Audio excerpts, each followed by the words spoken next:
Good morning. বুধবারের সকালে মা ও প্রকৃতি চ্যানেলে আপনাদের সবাইকে স্বাগত। কেমন আছেন সবাই? নিশ্চয়ই সবাই খুব ভালো আছেন, আমরাও ভালো আছি। তো বুধবার দিন সকালবেলায় রান্না করছি শিম আলু দিয়ে দাঁতিনা মাছ। মাছটা আমার রান্না করা হয়ে গেছে। এখন আমি সবগুলো বাটিতে এক এক করে এটাকে ঢেলে নেব। প্রথমে তুলে নিচ্ছি আমার হাজবেন্ডের অফিসের টিফিন বক্সে। তো এখানে ওর মাছটা সর্বপ্রথম তুলে একটু ঠান্ডা হতে এক সাইডে সরিয়ে রাখবো। ঠান্ডার দিন সকালে রান্না বাড়া যত সিম্পল করা যায় ততই ভালো। সেজন্য আজকে এই শীতের সবজি দিয়ে সাথে শীতের একটু ছোঁয়া দিয়ে রান্না করেছি এই মাছটা। এর সাথে বড়ি হলে খুব ভালো লাগতো, কিন্তু নেই।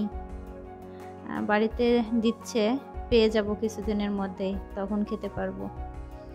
আর আগে রান্না করা হয়ে গিয়েছিল মটর ডাল, ছোট ছোট ওই যে উচ্ছে আছে না, ওই উচ্ছেগুলো দিয়ে, সাথে একটু নারকেল কুচি কুচি করে কেটে ভেজে দিয়ে দিয়েছিলাম।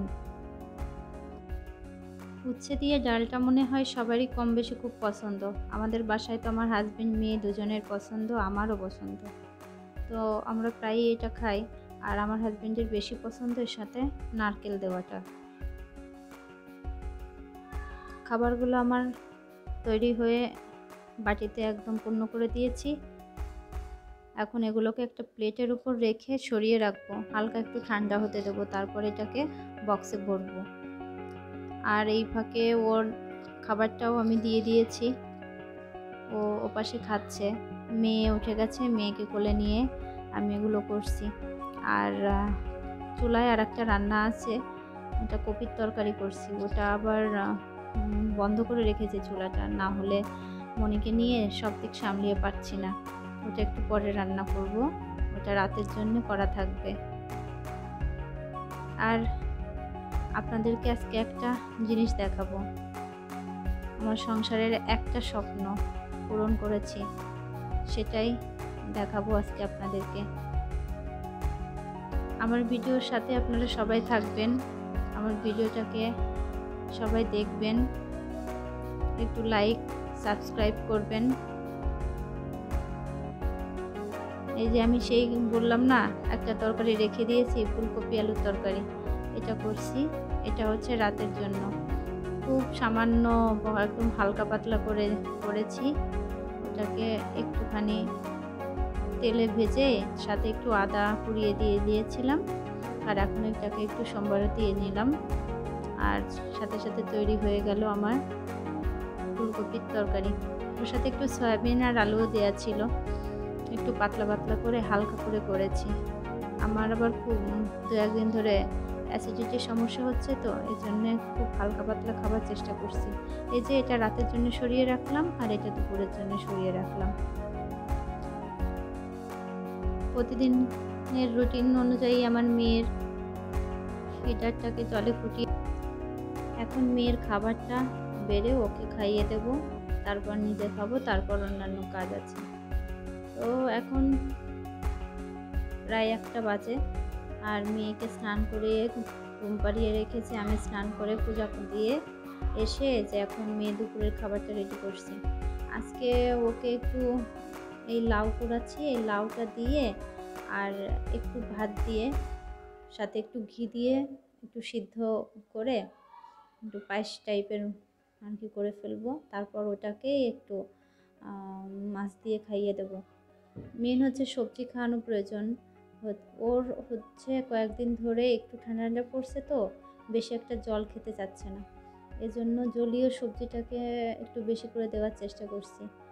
এই যে 2টা মরিচ কেটে নিলাম, আবার একটু লেবু কেটে রাখছি, ওকেও খাওয়াবো আর আমিও খাবো। ঠান্ডার দিনে আসলে একটু লেবুটা খাওয়ানো প্রয়োজন, সবারই খাওয়া উচিত। লেবু ঠান্ডার জন্য অনেক উপকারী। ওই যে প্রথমে কড়াইতে তেল দিয়ে তাতে একটা এলাচ ফোড়ন দিয়ে তার মধ্যে একটু ওই যে লাউ কোড়ানো দিয়ে ওটাকে একটু নেড়ে চেড়ে হালকা করে ভেজে নিয়েছি, তারপর জল দিয়ে ঢেকে দিচ্ছি। এখন এর মাঝে কিছুটা ভাত দিয়ে সিদ্ধ করে নামিয়ে নিচ্ছি। আর এই যে প্লেটে বেড়ে নিয়েছি কিছুটা ভাত আর 1 পিস মাছ, সাথে একটু লেবু দিয়ে ওকে খাইয়ে দেব। খাওয়াতে গেলে তো একরকম যুদ্ধ হবে, এই জানলায় ঝুলবে না দৌড়াদৌড়ি করবে, এরকম করেই ওকে খাওয়াতে হবে। তারপরেও চেষ্টা করি যতই ও দুষ্টুমি করুক ওকে খাইয়ে দিতে। দেখেছেন কীরকম দৌড়াদৌড়ি করছে, ওর সাথে পাল্লা দিয়ে খাওয়াচ্ছে। আর এই যে এখন রাতের বেলায় আমি সকালের জন্য সব সবজিগুলো কেটে রেখে দিয়েছি, যা যা রান্না করব তাই আলাদা আলাদা করে করেছি। এই যে কয়েকটা প্রকার সবজি আর কেটে রেখেছি, এটা দিয়ে একটা তরকারি করব চিন্তা করেছি। বাঁধাকপি আলু কেটে রেখেছি, চিন্তা করেছি মাছের মাথা দিয়ে এটাকে রান্না করব।